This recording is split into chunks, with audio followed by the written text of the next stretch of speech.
Okay, now an important point is about how you spend your time at home. So we've talked a little bit about the objects, we talked about the energy. It's also what you actually do when you're at home. This is really, really important because your actions, your movements, the quality of the things that you do also affect the energy space. So what could that be, for example? Conversations that are nice. Conversations with your partner, with your wife, with your husband, with your children, with your relatives, with your friends, whoever is in your place or whoever you can bring into your place, that would be nice, including yourself, of course. So here we have like an internal actions that you can make and external actions. Internal actions would be any type of self-work, self-love, self-appreciation practices that you do at home. By saying self-work, I mean writing something nice, a diary, your emotions, your impressions, love letters to yourself, meditation, going deep into yourself, healing yourself, cleansing yourself, visualizing positive things, energy healing, using your hands to uplift your energy. That will greatly positively affect your space. This is a brilliant solution if you want to elevate the frequency of your flat. Then doing things that you love, so some hobbies, drawing, writing, I don't know, doing things from clay, dancing as well, creates a very nice energy in your space. It's just what you love. You don't have to follow one particular way. It's what makes you feel good, really, what you want to do. And then the energy of the space, the thin air of vibrations will respond to that. It will say, oh, look, she or he is doing what they really want to do. Let me be happy as well. Let me support them. So it starts to smile in a way and clap you, applaud to you, and you will feel better yourself. Externally, it's these interactions that you have with other people, as I've said, the conversations that you have, can you make them nicer? I know this is a difficult one, and I know that sometimes it could be tricky. Maybe you have an environment or situation which is not ideal, which you would like to change, and we can't always change the other person. I'm aware of that. So whatever you can. Let's say maybe you have a wonderful person living with you, and maybe you can create miracles together. Maybe you can dance together, have lovely dinners, have uplifting, positive conversations. Maybe you can invite somebody new. Maybe you can have a friend over or friends and do something nice together as well. Have a cup of tea, talk about miracles, talk about good things that happened in your life. This works like magic. I witnessed it so many times in my life, and I've been observing it for years and years, like what kind of conversations have what kind of effect vibrationally. And I noticed that sometimes even with people who are your friends, who you love, if you talk about something really low, like, I don't know, the news, politics, gossip, things like that, the energy goes, boom, it's gone, basically. And then it takes time to restore it. And of course, not everybody is aware of that. And you can't always be the one magician who changes everything. You can try. Sometimes it works, sometimes it doesn't.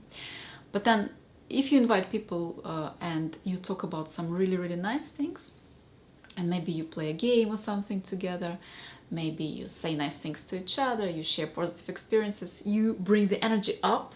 Literally, you can feel how the energy goes. Does it go or that's what you need. You need the energy to go. Just listen to your conversation. Listen to the subject that you're discussing. Can you change it a little bit? Can you alternate it? Can you put a new theme in gently? Can you bring a little bit of that magic yourself? So this is something that I've observed, and that really works. Of course, when circumstances allow that. But even if you don't, let's say, have people with whom to practice positive things, just inviting somebody and giving them lunch, a cup of tea, a cake, that's already loving, right? Even if you don't talk anything special or spiritual, it doesn't really matter. The love works as well. Ultimately, if you have got nobody to invite, you can always imagine that you're inviting somebody. This is a super trick. This is exclusive from me now. If you really want to create something in your life and you haven't got it yet, let's say you want to manifest a family, a partner, I don't know, a friend, invite them for a cup of tea in your imagination. Have a cup of tea, imagine they're there, exchange that nice telepathic communication. And would you believe it, it will probably actually happen, and you will feel so good from it, as if it's really, really occurring. Look at it as a game, you know. It may sound a little bit crazy, but it's actually quite a positive thing to do if you have that circumstance that you feel a little bit lonely maybe, or you want to add a new energy into your life, or you want to play, you can do that. And of course, anything internal, anything that you do for yourself, which is positive, which is healing, which is uplifting, works. So you can always do that. You've got yourself. We also need to be aware of things that are maybe not so good to do when we're at home, and that is overusing technology, and that is watching TV. Especially if you're watching TV and you're watching things that are a little bit dark, I don't know, some crime movies, something where there is all these things happening, I'm not going to mention it, violence and things like that. Do we really need it in our space? The space absorbs it. If you watch it before sleep, I really don't recommend it. I don't recommend anything negative to watch before sleep, or actually at all. If you can avoid watching TV, watching the news, if you can change that into something more positive, something more valuable and good for yourself, do it. Same scrolling, sitting on the phone, very quickly changing things, you know. Sometimes, of course, you need to work. That's a different story. But if you're not working, if you're just spending time relaxing on the phone, that's not very valuable, and that's not very conductive for the good energy in your space. I know we all have that, and I totally understand it and accept that we have moments that we do that. Just be in this aware space. Does it really work for you now, or can you choose something different to do in this moment? What would the energy of the space benefit from? What would it like you to do to make you feel good now? Ask yourself these questions. Now, our next point is actually the sounds and the words that you say. Oh my God, this is so important. It is connected, of course, with all the other points that we've mentioned, but we can put it in a separate category, because imagine how many times you think during the day and how many times you actually talk. Many of us, we actually talk as well. We say something, we drop words. Even if we don't say them aloud, they are in our head, vibrating, so that also affects the energy of the space. There is this connection all the time. So basically, observe what you are saying and how you are saying that.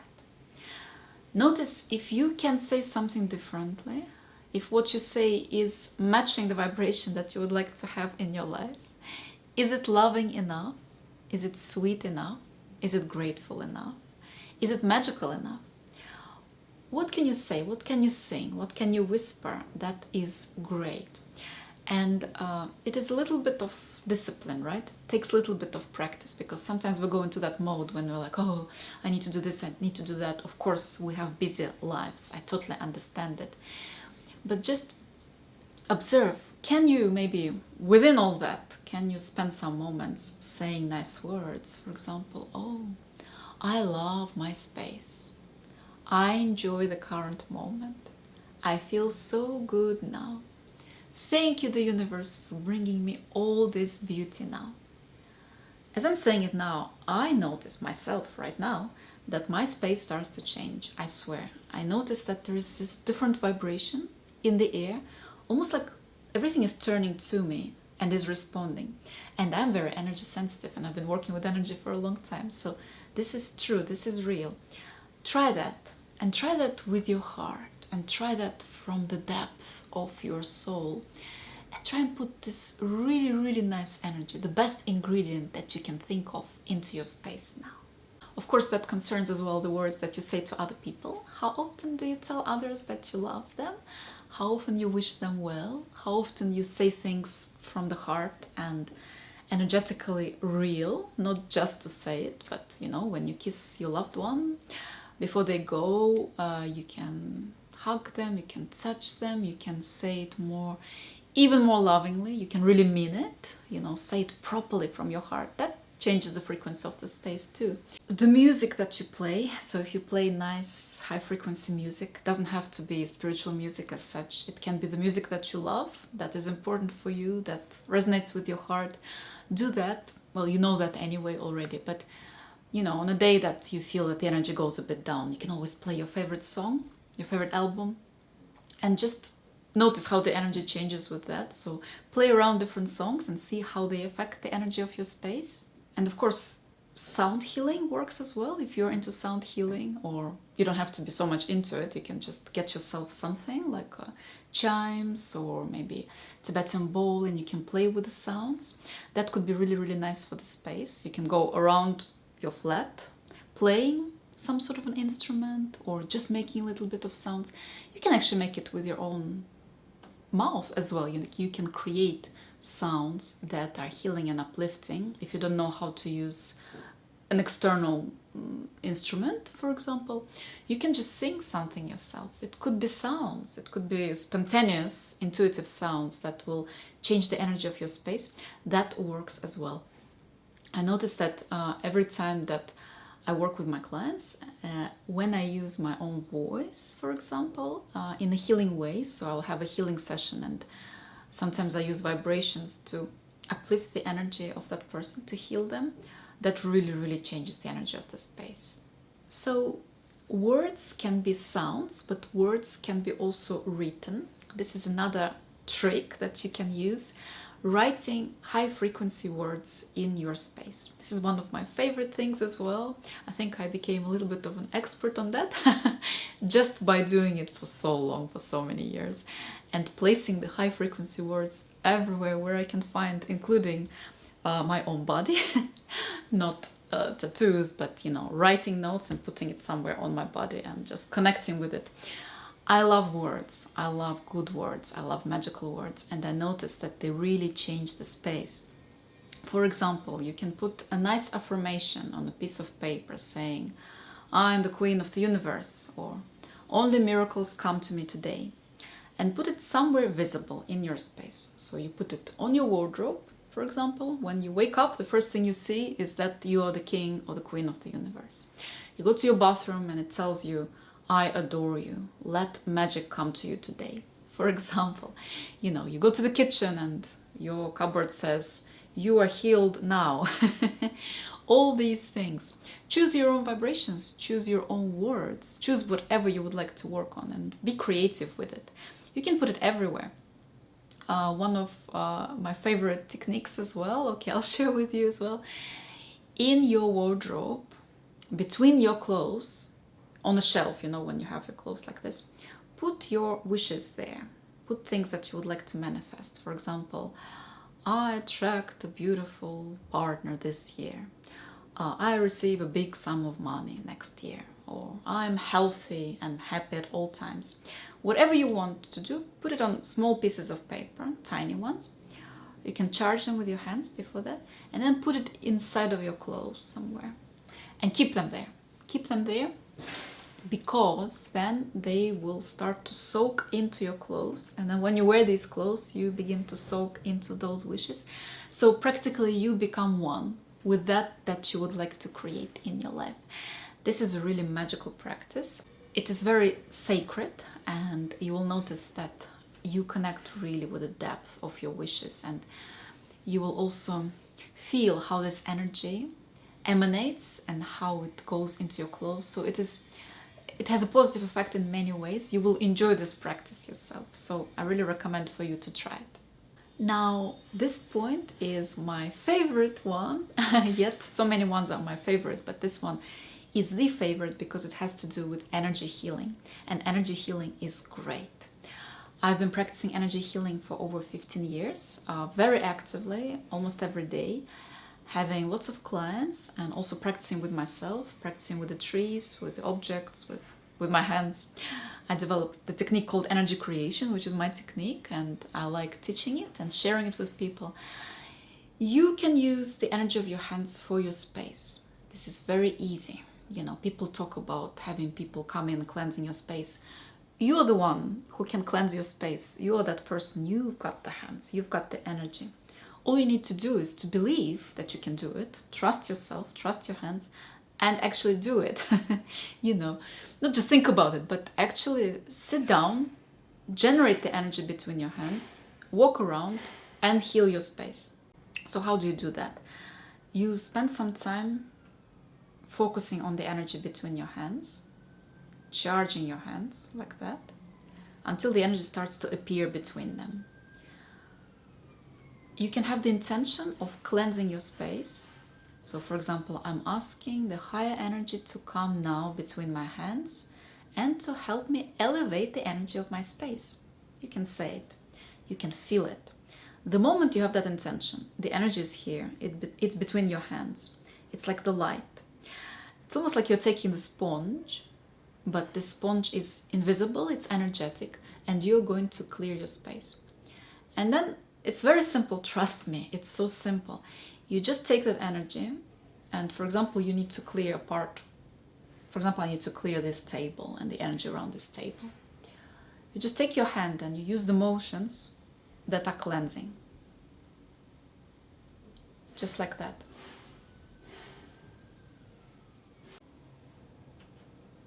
Like that. You can also kind of take the bad energy out. So if there's a space which you need really to clear, you can imagine that you are absorbing the energy with your hands and you're taking it away.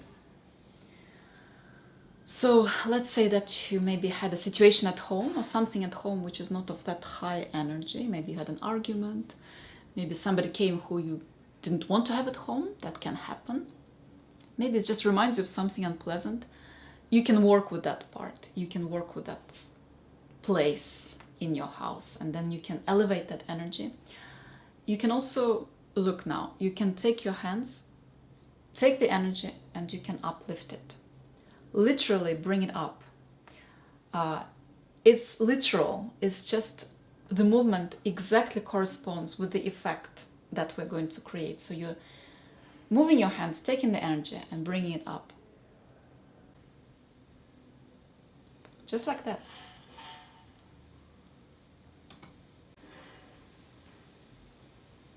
See how nice it feels? Try it. Use your hands and try this exercise yourself.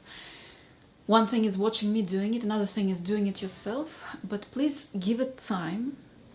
Do it seriously, like go into it. You know, it's a little bit more than just doing it for 2 seconds. You have to a little bit get into it. So give it some time, trust it, observe the energy and allow the energy to grow in your hands. You will feel it much more when you do it this way, and you will notice the effect much stronger. And the last point, finally, is just to remind you, it is you. You are important. You are number one. You're the one living in your space. You're the one creating your space. You're a big, big, big part of it. How you feel, how you vibrate, what thoughts you have a major effect on the energy of the space. So it is all the things that we mentioned so far, and plus whatever will come to you on the process of your self-development and self-growth. Any self-healing work, anything to appreciate and love yourself, anything to uplift your thoughts and your feelings, any sort of observation techniques, this will all positively affect your space. So invest in yourself, invest in the quality time with yourself, invest in the things that you're doing that are beneficial for you, and then you will notice the result very quickly. Go with your intuition. It is not always the advice that other people give to you. It's what you sense. If your intuition is talking to you, it's nudging you in some direction, like you've been feeling for ages that you need to get rid of that pillow, for example, that you need to change that sofa, that you need to buy a new lamp, do it. If it's that feeling, that means it's talking to you. You can trust it. You can trust that sensation. It's about your own wisdom, really. It's about listening to yourself and acting upon it.